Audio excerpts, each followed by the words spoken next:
October 1943, Rovno Forest, Nazi-occupied Ukraine. A Soviet intelligence officer wearing a stolen Wehrmacht uniform sat across from SS Sturmbannführer Hans-Ulrich von Ortel in a dimly lit officers' club.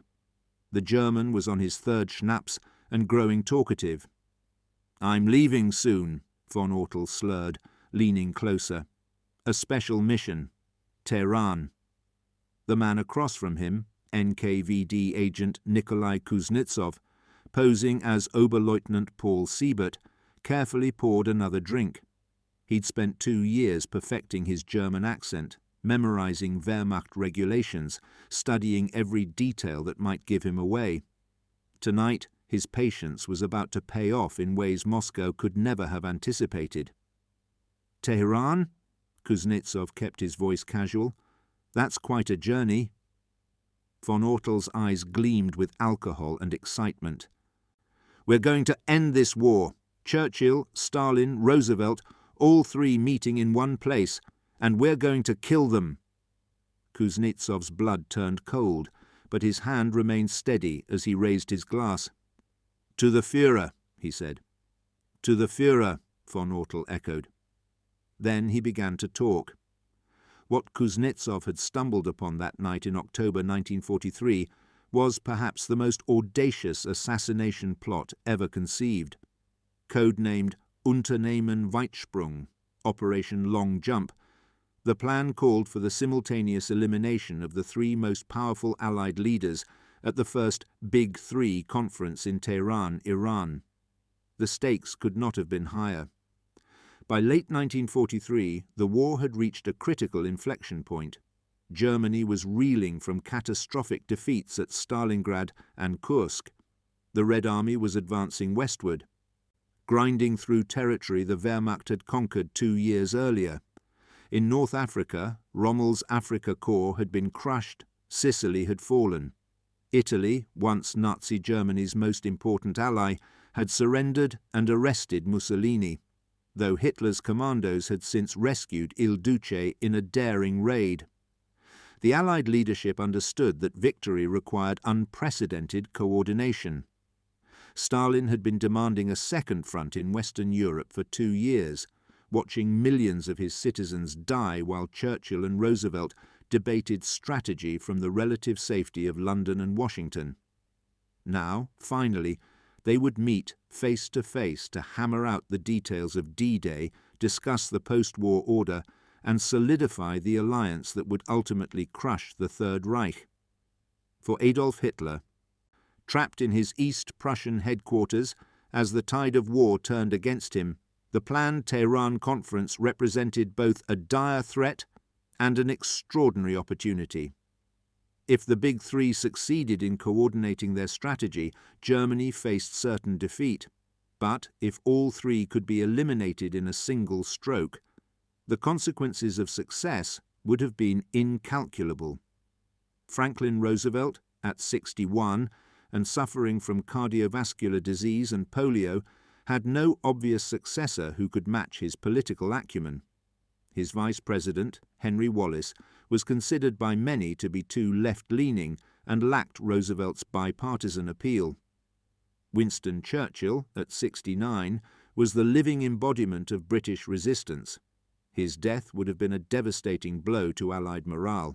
And Joseph Stalin, the ruthless dictator who had transformed the Soviet Union into an industrial powerhouse capable of matching German military production, was utterly irreplaceable. His potential successors, Molotov, Beria, Malenkov, lacked his absolute authority and might have plunged the USSR into a destabilizing power struggle. A successful assassination could have delayed D-Day indefinitely. It might have fractured the Allied coalition entirely, particularly the already fragile Anglo-Soviet relationship.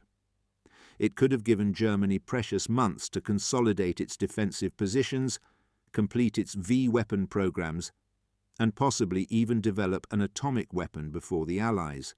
At minimum, it would have thrown the Allied command structure into chaos at the most critical moment of the war.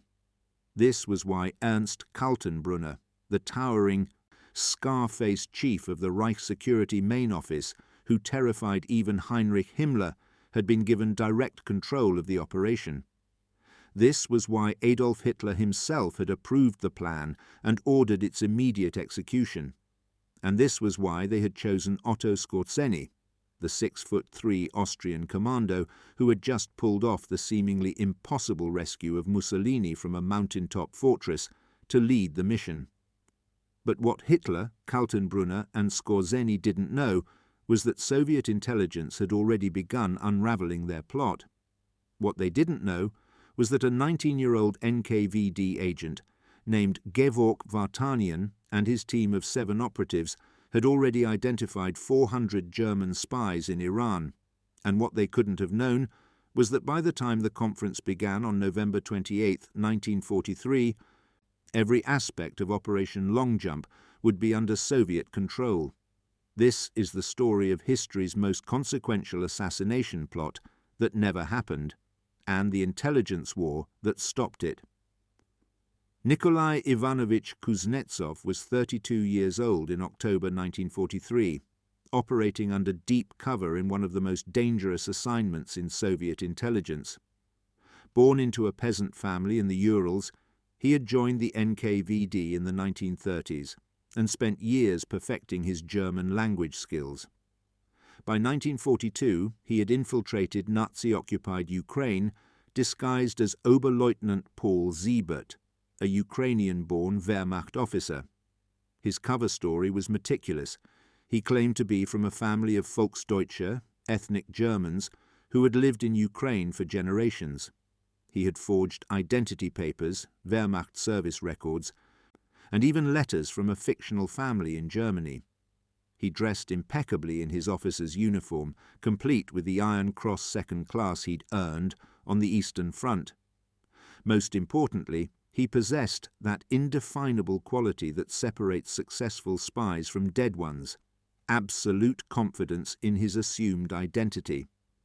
For nearly 2 years, Kuznetsov had moved through Nazi-occupied territory, attending officers' clubs, befriending SS officers, and gathering intelligence.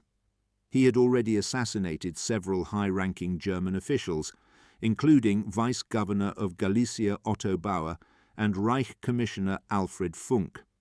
But the information he extracted from Hans-Ulrich von Ortel that October night would prove to be his most significant intelligence coup.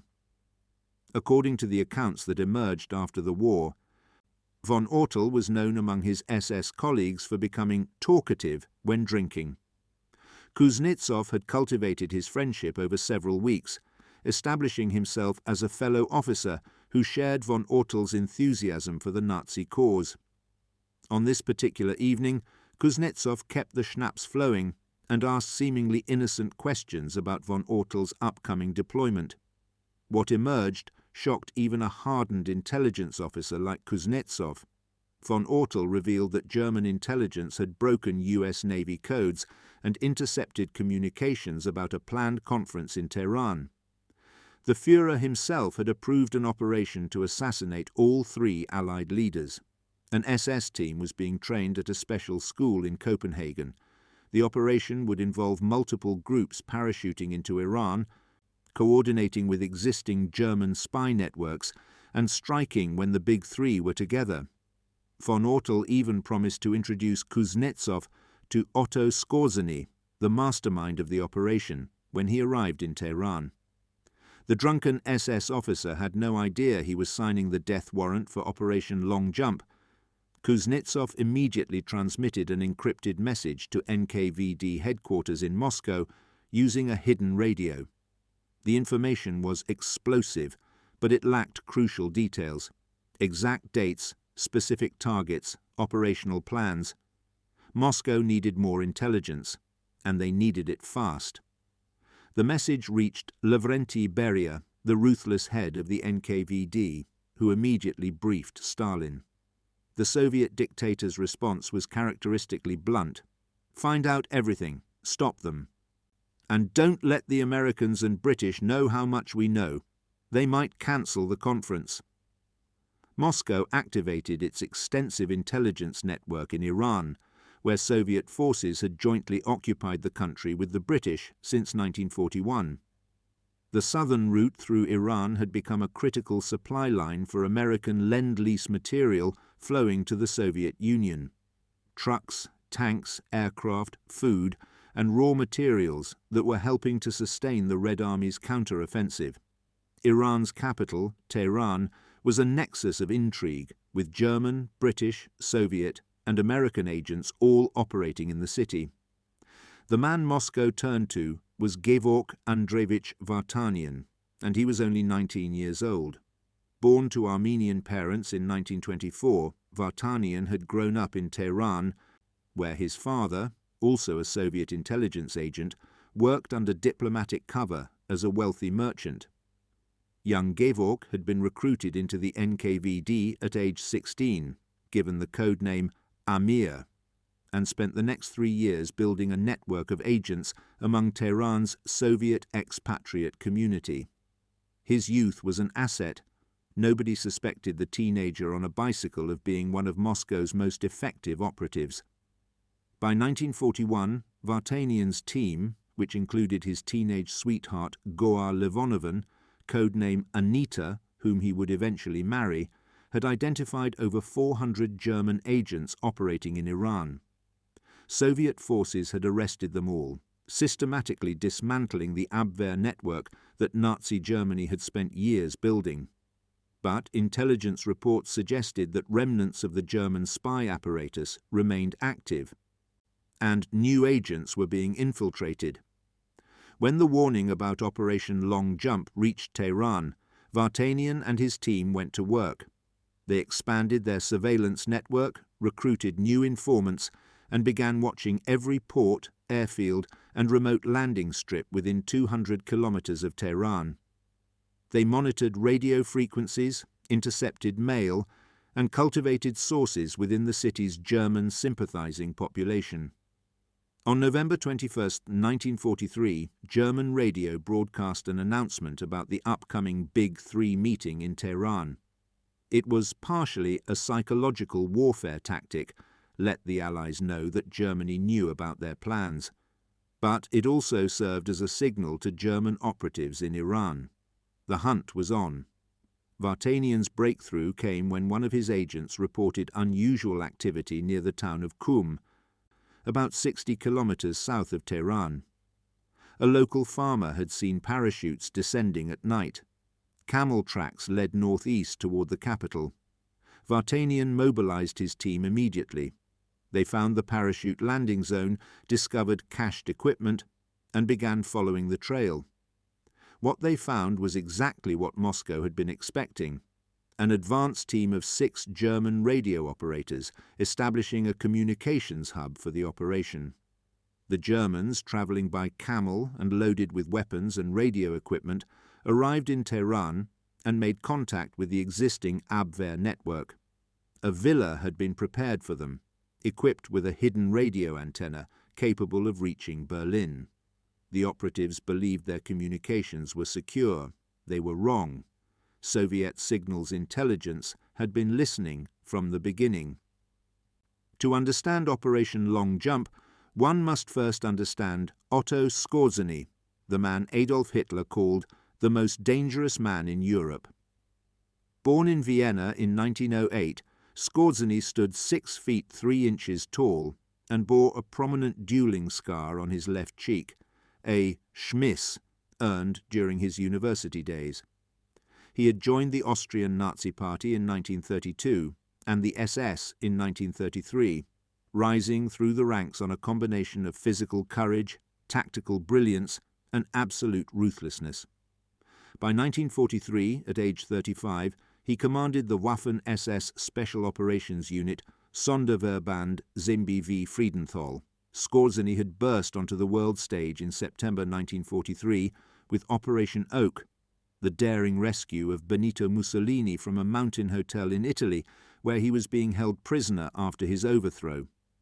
Leading 107 commandos in gliders, Skorzeny had landed on a supposedly impregnable mountaintop, overwhelmed the Italian guards without firing a shot, and whisked Mussolini away in a small Storch aircraft, Even Churchill had grudgingly called it a great feat of daring.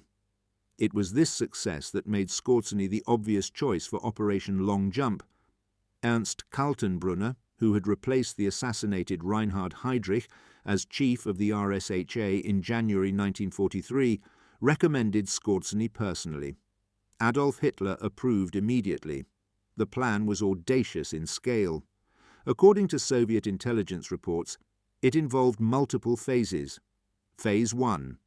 Deploy an advanced team of radio operators near Tehran to establish communications with Berlin and coordinate with remaining German agents in the city. This team would conduct reconnaissance, identify target locations, and prepare safe houses. Phase 2.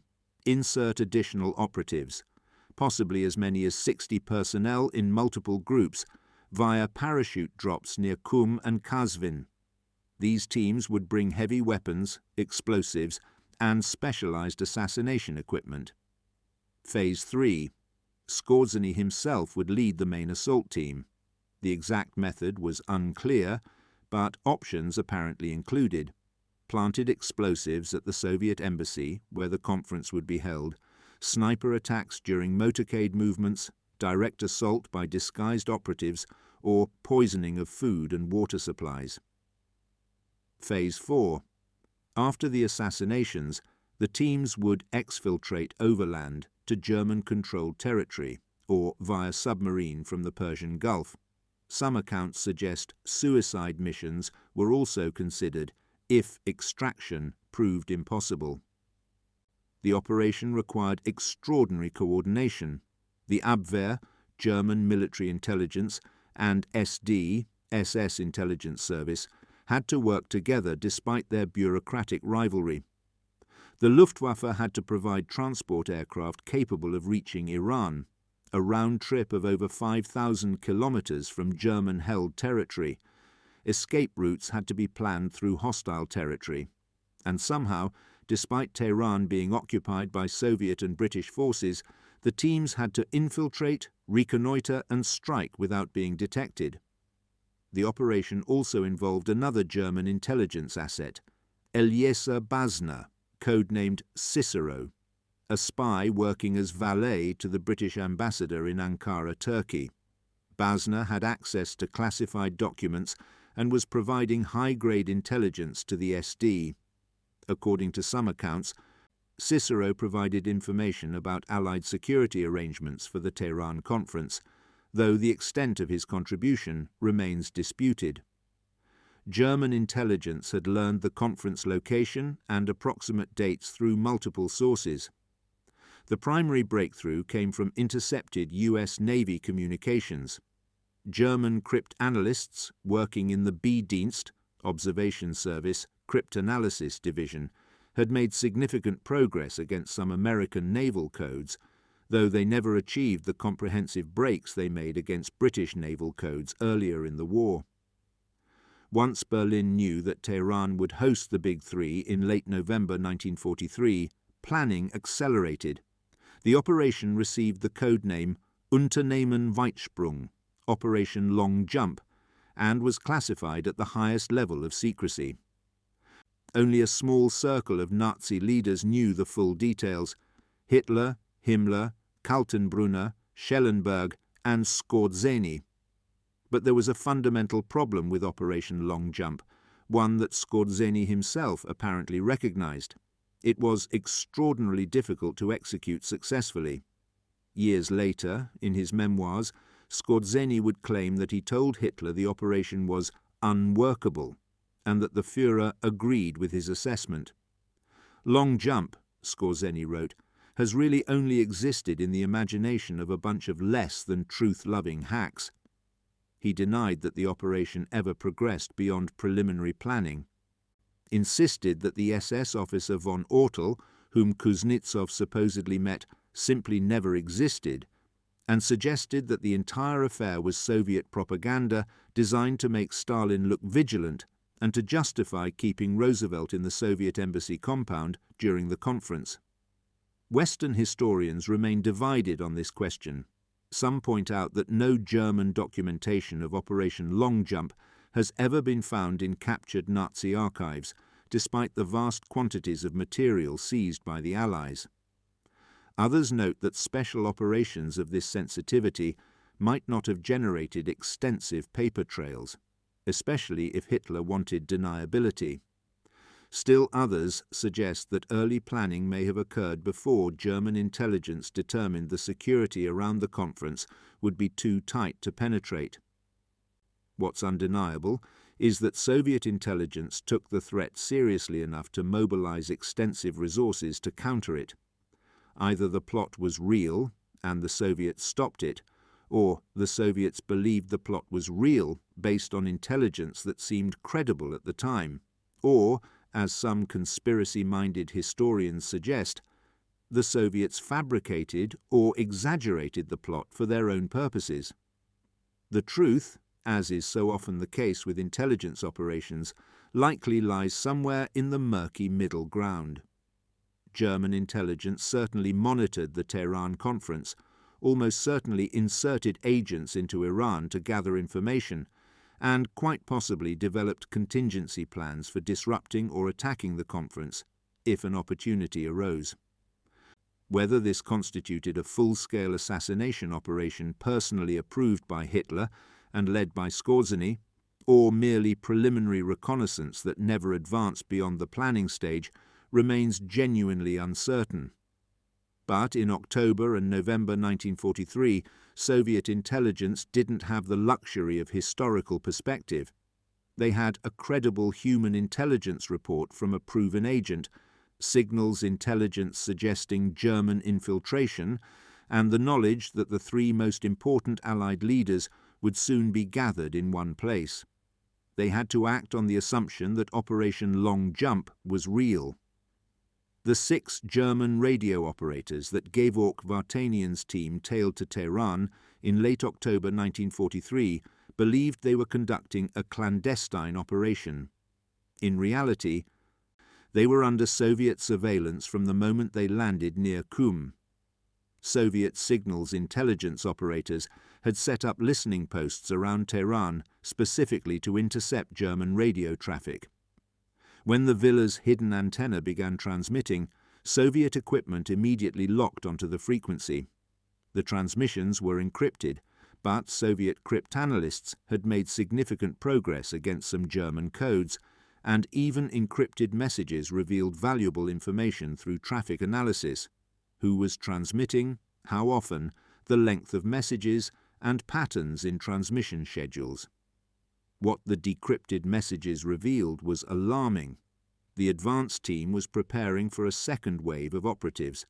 The main assassination team, led by Skorzeny himself, would parachute into Iran in mid-October for an operation scheduled around the conference dates of November 28th to December 1st. Vartanian faced a critical decision. He could arrest the radio operators immediately, shutting down German intelligence collection in Tehran. But doing so would alert Berlin that their operation had been compromised.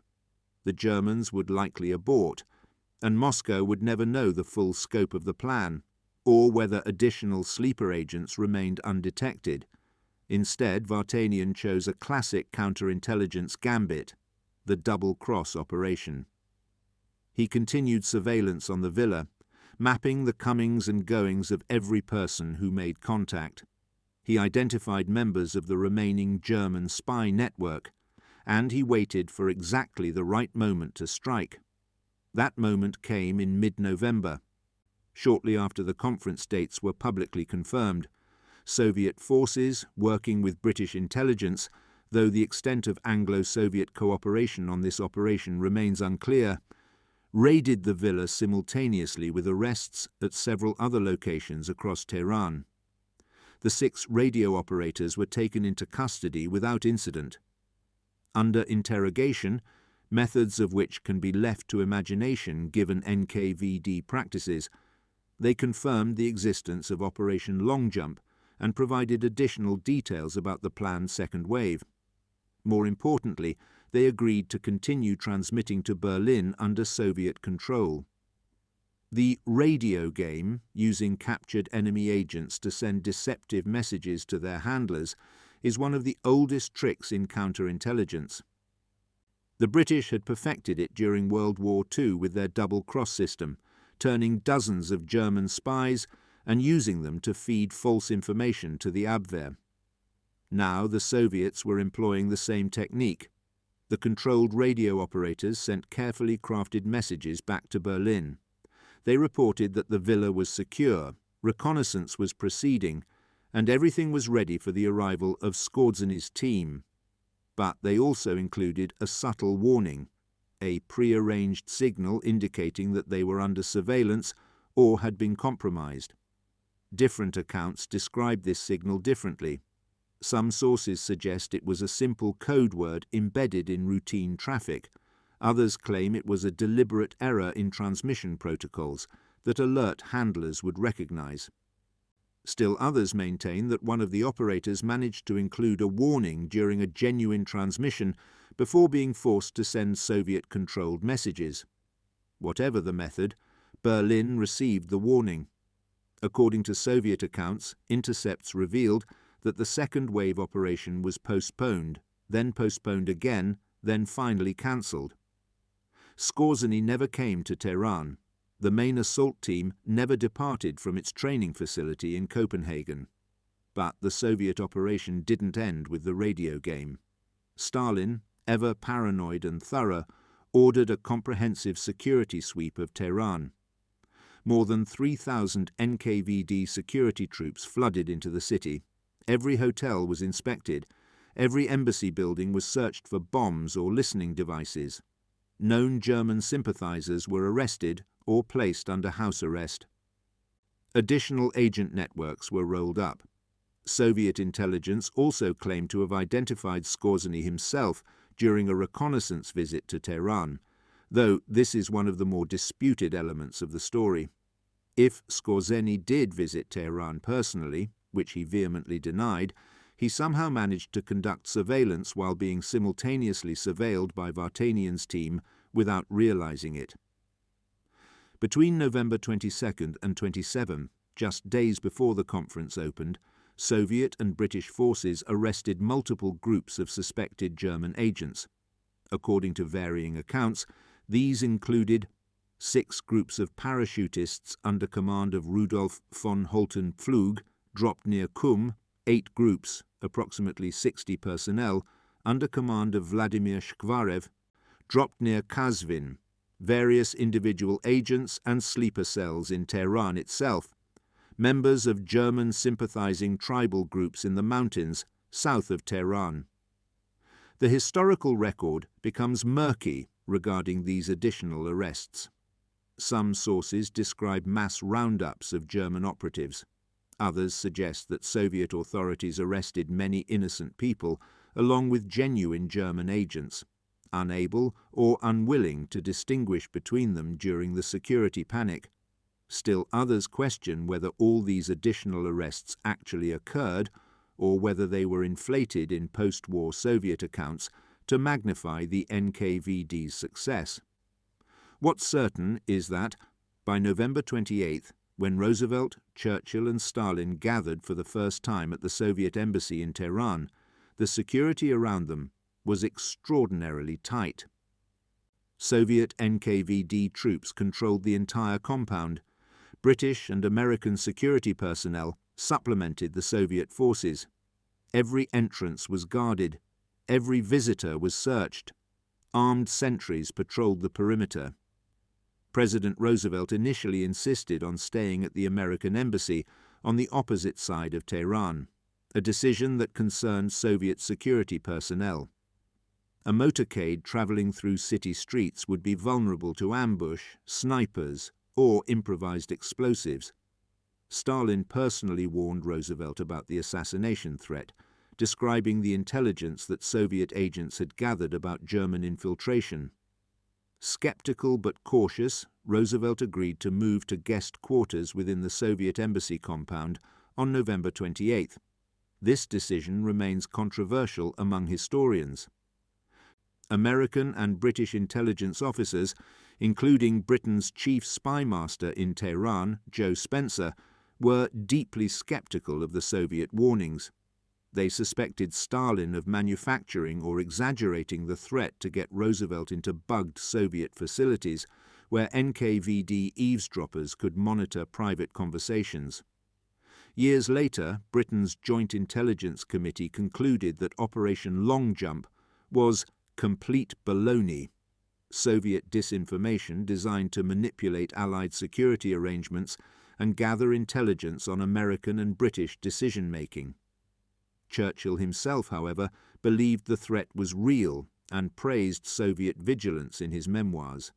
The truth, once again, resists simple conclusion. Stalin certainly had multiple motives for wanting Roosevelt in the Soviet embassy. The opportunity to eavesdrop on the American president would have been irresistible to the paranoid Soviet dictator. But the intelligence Kuznetsov had gathered seemed genuine.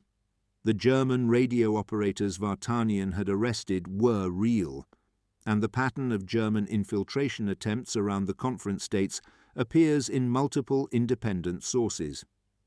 What we can say with confidence is that Operation Long Jump, whether it was a genuine assassination plot or merely preliminary reconnaissance that the Soviets disrupted and then exaggerated, failed completely. Whatever the German intentions, they never got close to threatening the Big Three.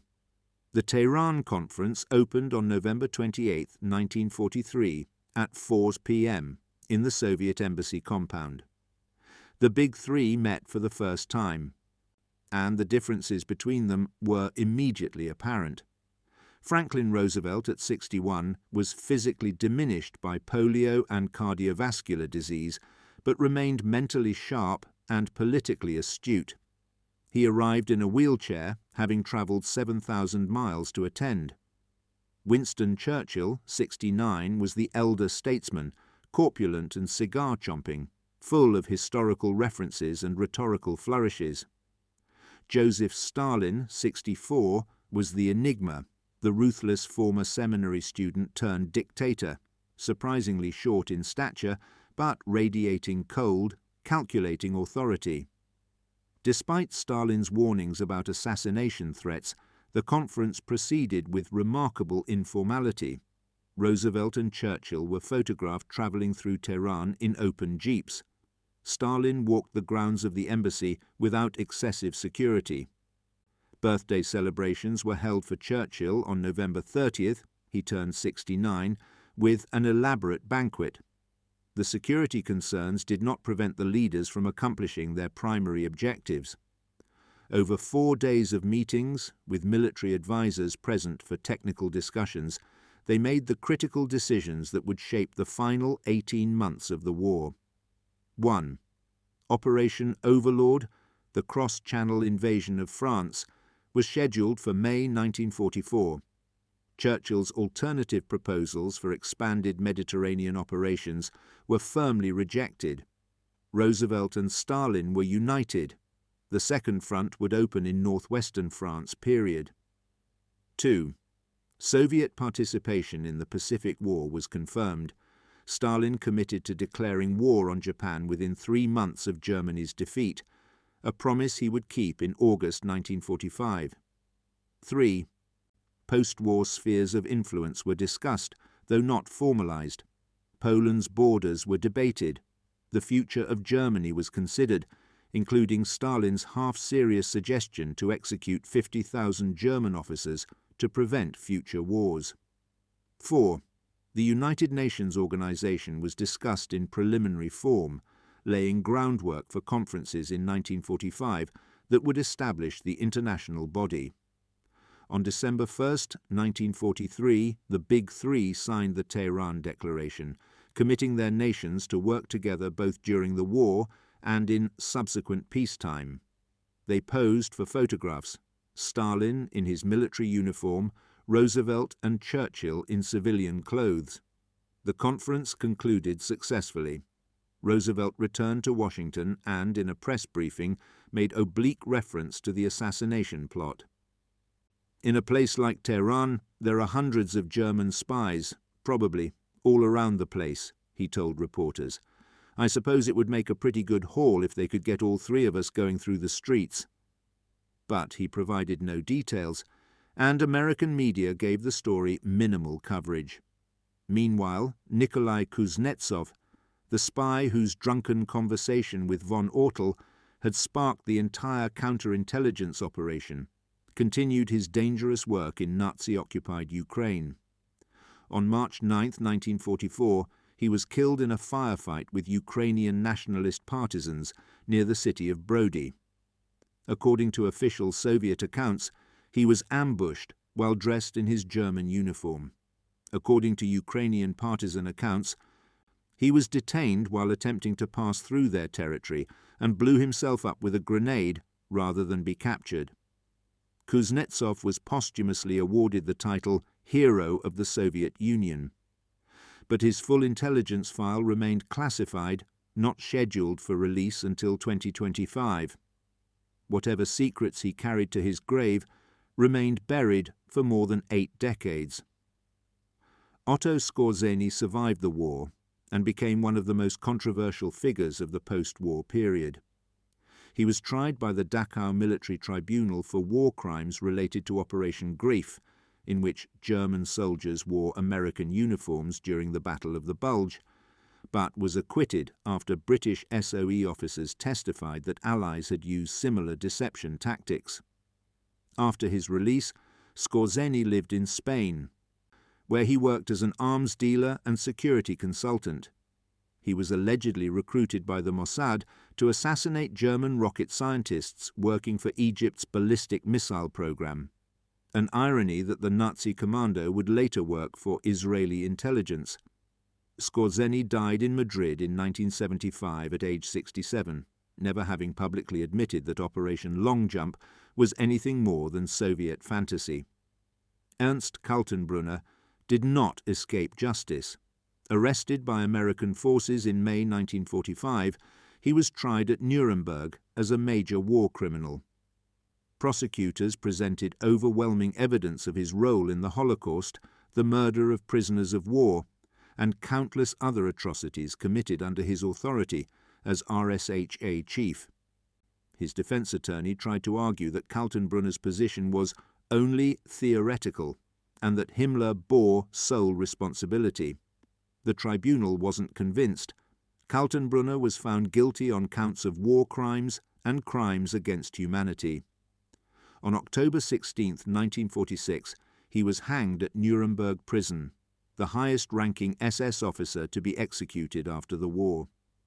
He went to his death denying knowledge of the Holocaust, claiming he had tried to moderate Nazi excesses, and insisting he was merely following orders.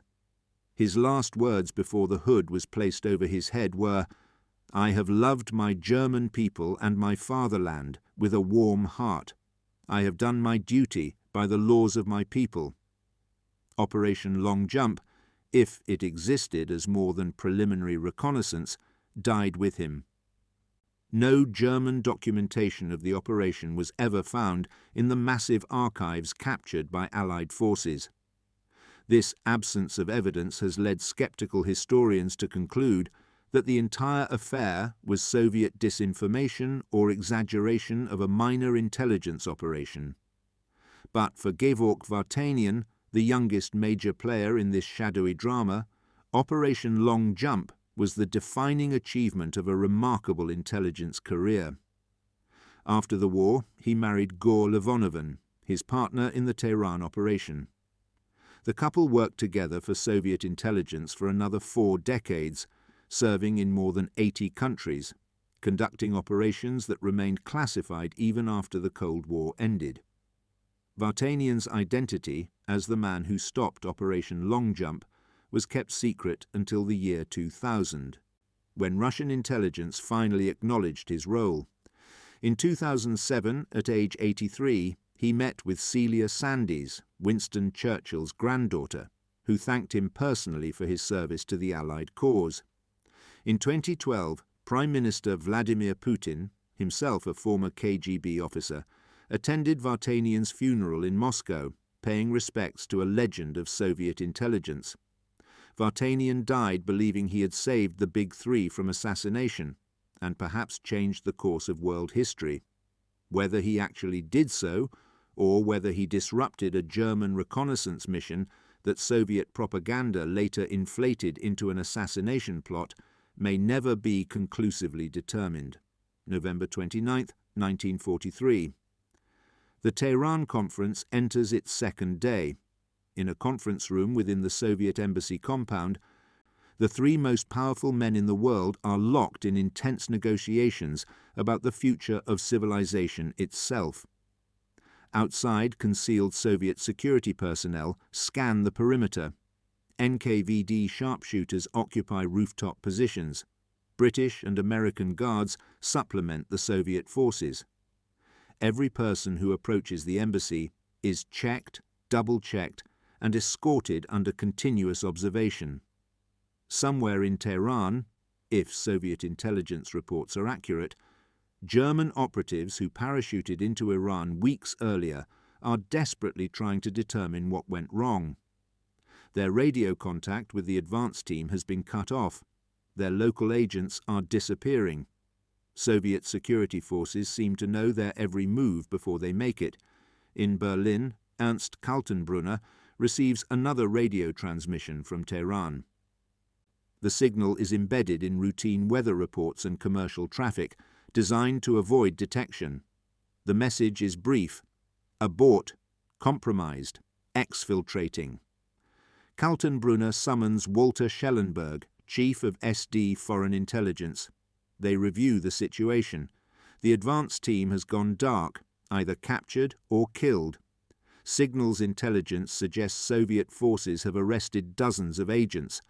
The window of opportunity, if it ever existed, has closed. The decision is obvious. Operation Long Jump is cancelled. The main assault team, waiting at a forward base, is ordered to stand down. Equipment is destroyed. Cover stories are prepared. If interrogated, operatives are to deny everything and claim they were only conducting routine intelligence gathering. Otto Skorzeny, in his base in Berlin, receives the cancellation order. According to his later account, he was never surprised. He had told the Führer from the beginning that the operation was too complex, too dependent on perfect intelligence, too vulnerable to counterintelligence operations. Tehran was simply too far behind enemy lines, too heavily guarded, too risky. The moment the Soviets got even a hint of German intentions, the operation was doomed. But was Skorzeny being truthful in his memoirs, or was he engaging in self-serving revision of history?